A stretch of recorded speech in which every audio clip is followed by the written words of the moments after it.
प्रभु जगन्नाथ काहेंकी अधागढ़ा होइथिले आसंतु आज एई वीडियो रे जानिबा। प्रभु जगन्नाथंकर 7टी गुरुत्वपूर्ण रहस्य मान रही अछि। सेही 7टी रहस्य गुड़िक आपण माने जानि नथिबे। प्रथम रहस्यटी हेउची प्रभु जगन्नाथ मंदिर उपरे थिबा पताकाटी सबुबेले पवनर विपरीत दिगरे उड़िथाए। द्वितीय रहस्य हेउची मंदिर उपरे थिबा नीलचक्र को आपण जेउ दिगरु देखिबे आपणको सेही नीलचक्र सीधा देखा जिवो। तृतीय रहस्य हेउची प्रभु जगन्नाथंक मंदिर भितरे केबे छाई पड़े नाही।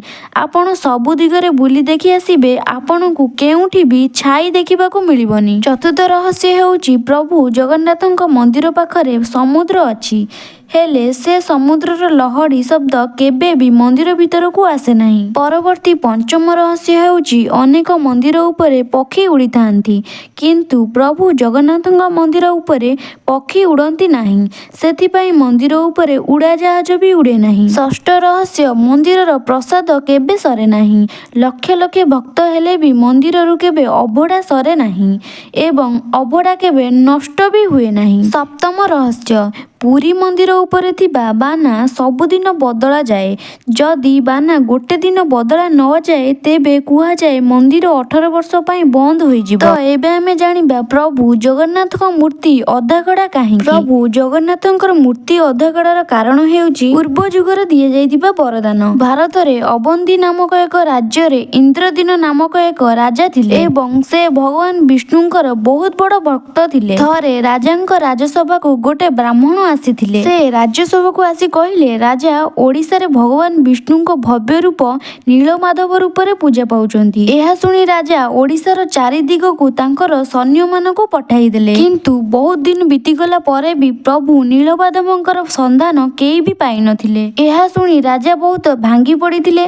तापरे प्रभु नीलमाधव राजांकु शून्यवाणी रे कहिथिले, हे इंद्रदिन समुद्र कूल रे एक दारू भासुची तू जा से दारू को आनी मो मूर्ति तैयारी करिबू। तापरे राजा इंद्रदिन से दारू को नेई आसिले एवं मूर्ति तैयारी करिबा पई राजा बहुत महाराणा को खोजिथिले किंतु थरे प्रभु विश्वकर्मा गोटे ब्राह्मण बेशरे आसी राजा को अनुरोध करिथिले जे प्रभु जगन्नाथଙ୍କ मूर्ति मु निर्माण करिबी। तापरे राजा इंद्रदिन राजी होई जाइथिले किंतु प्रभु विश्वकर्मांकर गोटे शर्त थिला। सेही शर्तटी हेउची मु मूर्ति निर्माण कला बेले द्वार को बंद करी मूर्ति निर्माण करिबी एवं सेही द्वार को केबे भी आपण खोलिबे नाही। जदि आपण एहा करंती तेबे मु मूर्ति निर्माण सेहीठारे ही बंद करि देबी। एही सब कथा सरीबा परे प्रभु विश्वकर्मा मूर्ति तैयारी करिबा आरंभ करिदेले। एमिति 15 दिन बीतीगला।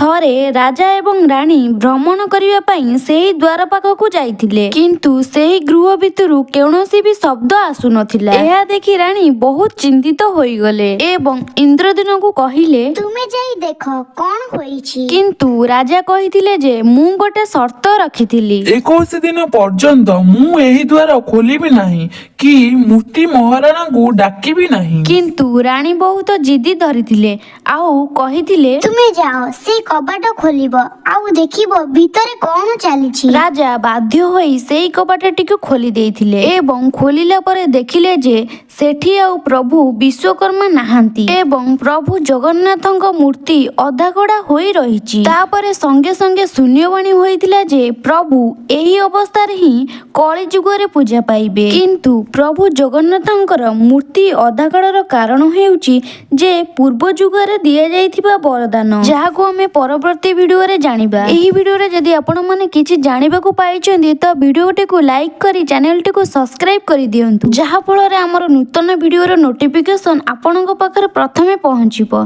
धन्यवाद। जय जगन्नाथ।